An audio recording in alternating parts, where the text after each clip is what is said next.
Today, I will be sharing with you guys how to edit your photos in order for you to achieve that dreamy, light and airy vibe in Lightroom. What's up everyone, my name is Kevin Waiko and this is KMD Vlogs. Now if you guys are new to my channel, please do hit that subscribe button and please support me with my creative journey. Now in my previous videos, I have already mentioned that I am also working as a freelance portrait photographer. If you guys haven't seen my works yet, you can head out to Facebook or Instagram and just search for Portraits by KMD. Now earlier this year, I have already decided to start selling my personal preset pack. Unfortunately, I understand na hindi naman lahat ng tao gustong gumastos ng pera in order to achieve that certain kind of color grading. So I did some thinking and finally decided to show you guys kung paano ko ba ini-edit yung photos ko from start to finish. Now just a disclaimer, hindi ako expert and there is probably another way in order for you to achieve this kind of editing. Now what I'm about to show you guys is my personal workflow and it's up to you if you want to follow it or not. Well, let's get right into it. Okay, so I actually already chose 3 photos na i-edit natin for the day.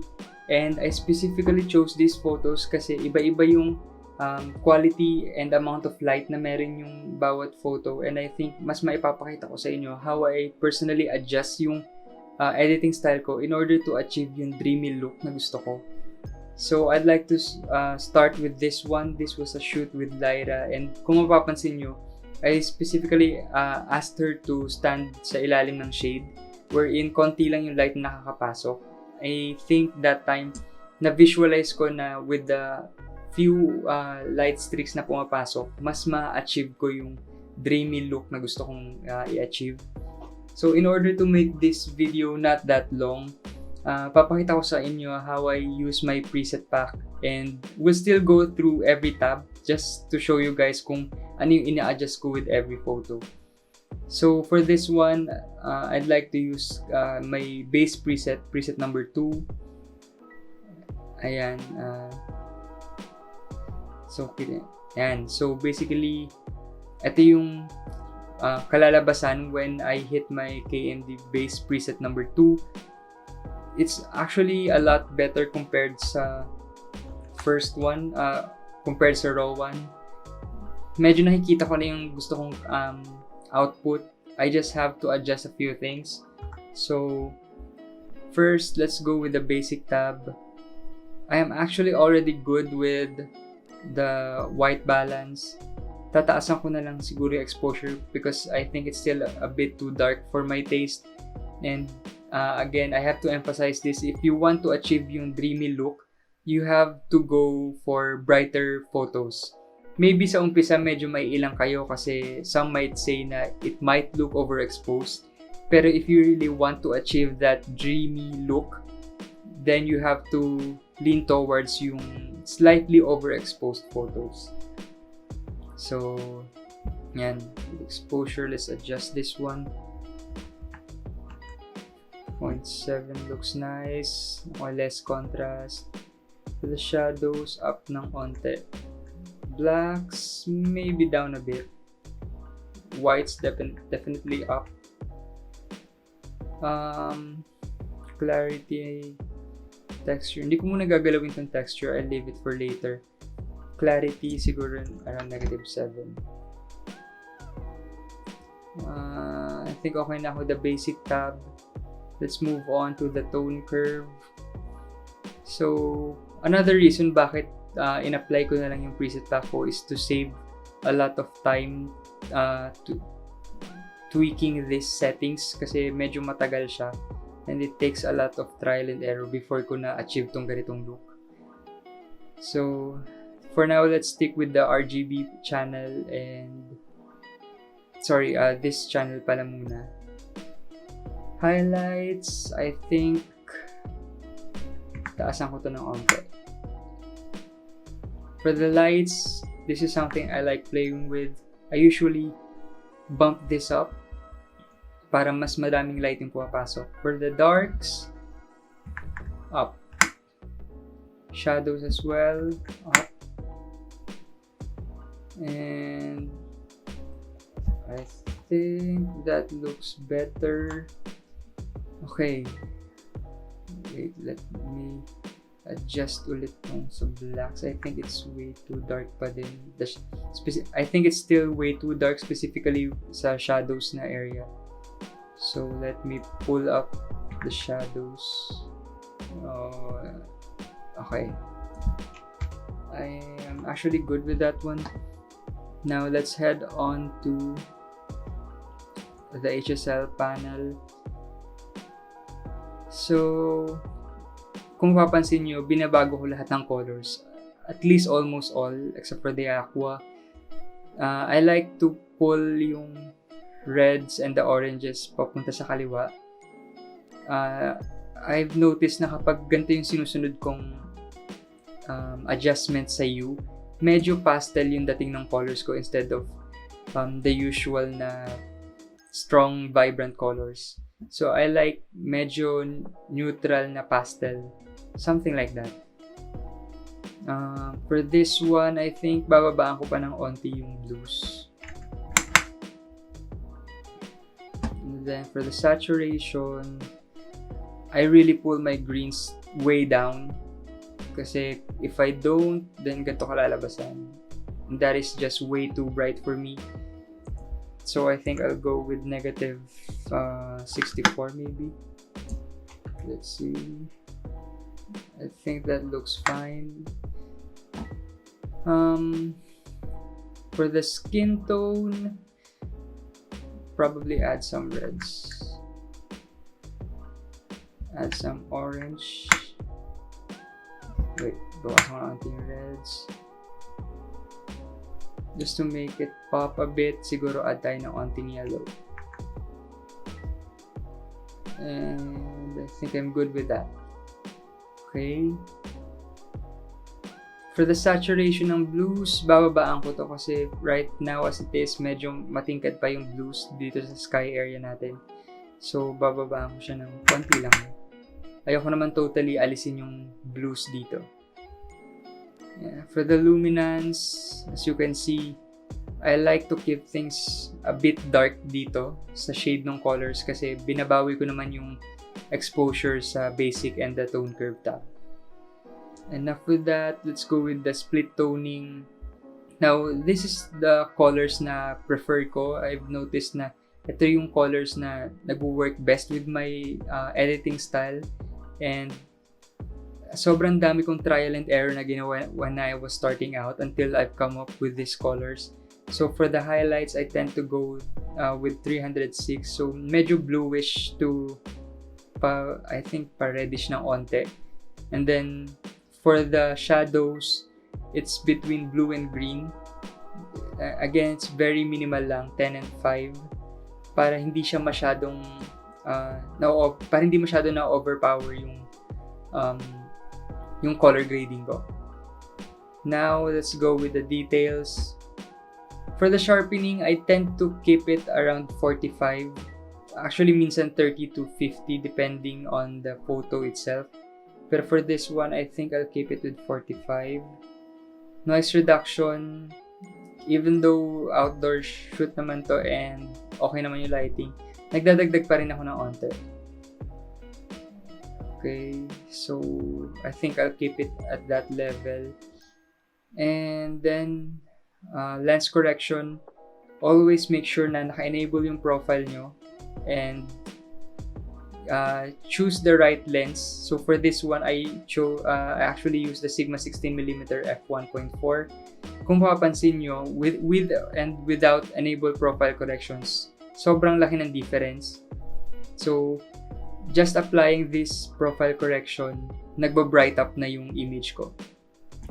So, this is something na you might also want to keep in mind when editing. Now, for the transform, I like to keep it leveled. And, so nakita niyo naman, after ko i-apply yung level, masyado ng nag-rotate yung photos. So, I think I'll keep it off. Mukha namang okay sa akin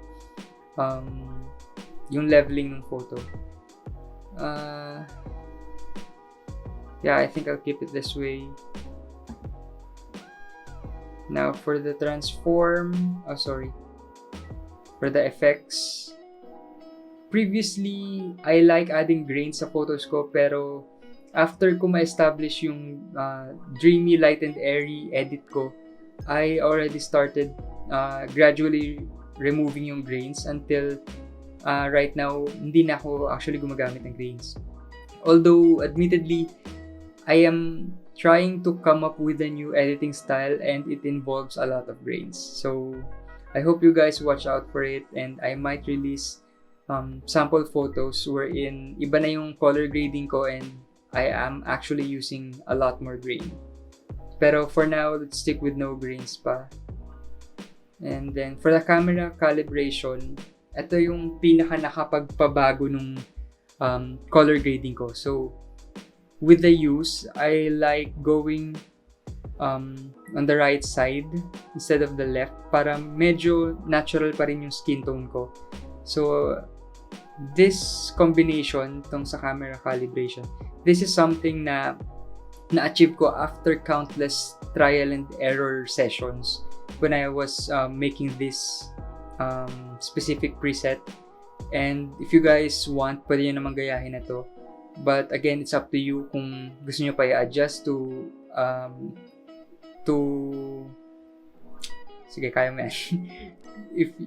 But it's up to you guys kung gusto nyo sundin to or you want to adjust a few settings just to make sure na makuha nyo yung gusto nyong color grading. Pero for me, okay na ako dito. So, the last thing I actually do is cropping. And I always choose 4:3. So, when it comes to framing, medyo na-adapt ko yung style ni Samuel Elkins. If you guys know him as a photographer, mapapansin nyo na most of his works, actually, almost every photos na nirelease niya, I think, always yung subject is right at the dead center of the framing. And it is something na na-adapt ko na lang kasi Samuel Elkins is one of the photographers na parang tinitignan ko when I was starting out. Until na-realize ko na lang na naging habit ko na din na i-position yung subject ko right in the middle of the photo. So, yeah. So, let's see yung difference ng before and after. I think that looks way better compared to the raw photo.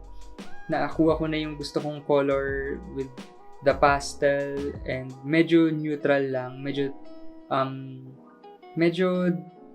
desaturated ng konti pero still andun pa rin yung vibrance ng photo. Now,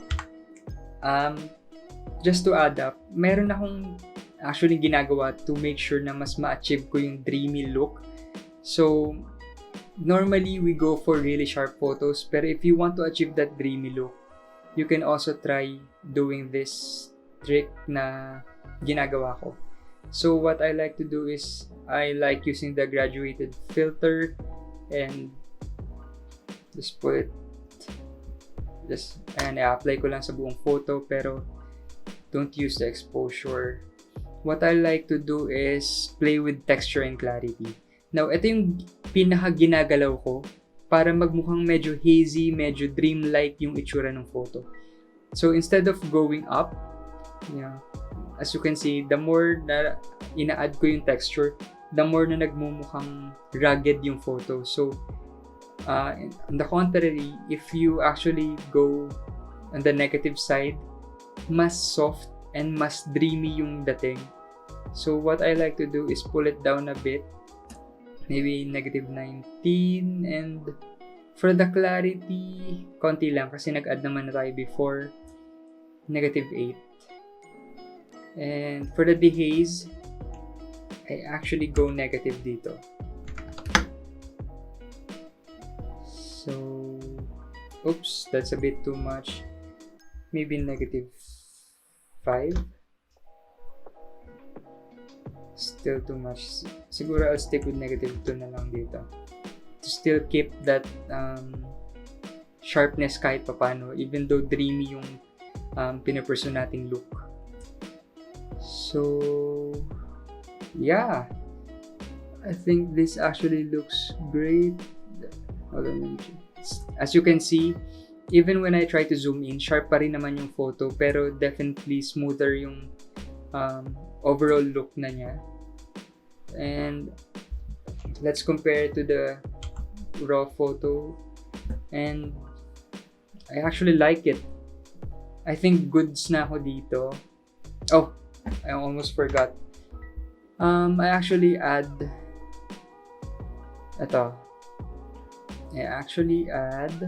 the Radial Filter. So as you can see, built-in na siya sa preset ko. So if you guys have already bought my preset pack, make sure na i-adjust nyo rin to. So my Radial Filter actually involves an adjustment sa exposure, highlights, shadows, whites, and blacks. So what I like to do is apply this Radial Filter around sa area ng subject ko. And so as you can see, on the basic tab kanina, lagging up yung shadows, blacks, tas highlights down, and whites down. Pero dito sa Radial Filter ko, although I still keep the highlights down, I tend to push my whites up para mas bright yung subject ko. And then for the shadows, still up, pero yung blacks, just to add more contrast, I go down a bit. So for this one, -8 looks great. For the clarity, again, -6 to add yung soft texture niya. So yeah, I think this looks great. Let's see the before and after. And I'm actually happy with this one. So this will be my final output. Now, right. So now na nakuha ko na yung gusto kong edit with this one, just to show you guys ano yung pinagkaiba. Kapag in-apply ko yung ganitong editing in a different setting, let me copy this preset, or rather this setting, and apply it to another one. So from a photo na more on shade, let's go to a photo na sobrang bright, as in, as you can see, wala na akong shade or walang infrastructure na magko-cover sa subject ko. So basically, it's just the sun and my subject. So let's try to apply muna yung preset pack, KMD base preset number 2. So again, if you are someone na binili yung preset pack ko, base preset number 2 is yung pinaka ginagamit kong preset. So pag in-apply ko siya, there you go. Ito yung kalalabasan. Pero let's try to see kung ano yung magiging itsura kapag ang in-apply ko is yung editing dun sa kanina kong photo na in-edit. Yan. So as you can see, even though okay na yung kinalabasan nung editing na ginawa ko on the previous photo, when I try to apply it dito sa photo na to, sobrang exposed siya, as in it is already overexposed na hindi mo na masyado makita yung details ng subject and even the background. So this only goes to show na yung editing style mo, it should depend on the amount of light and quality of light na meron dun sa photo mo. So what I'm gonna do here is go back to base preset number 2 and start all over again.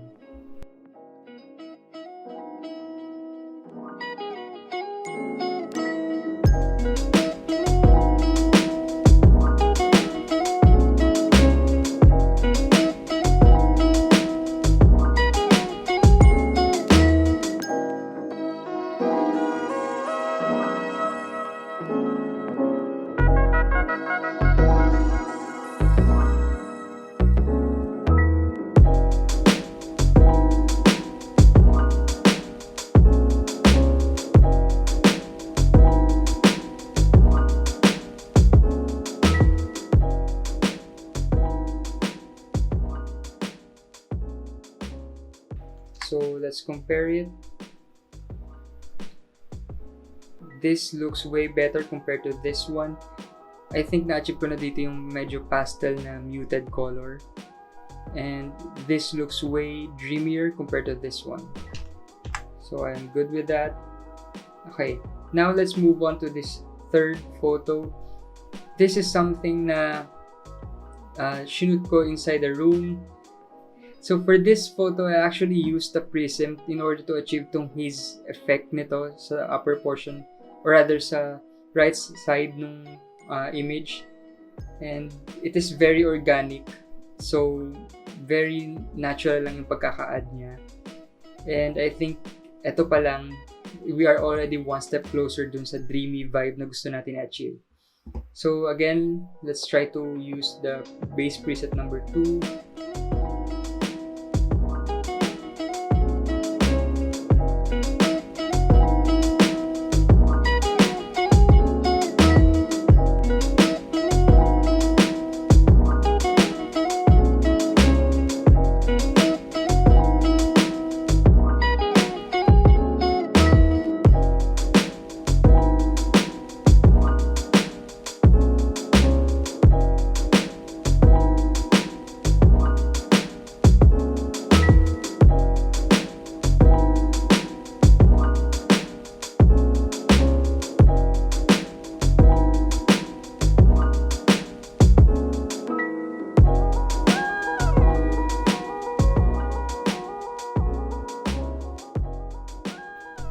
There you go. Let's see the before and after. This looks way better, and yeah, I think I'm actually already happy with this one. So there you guys have it.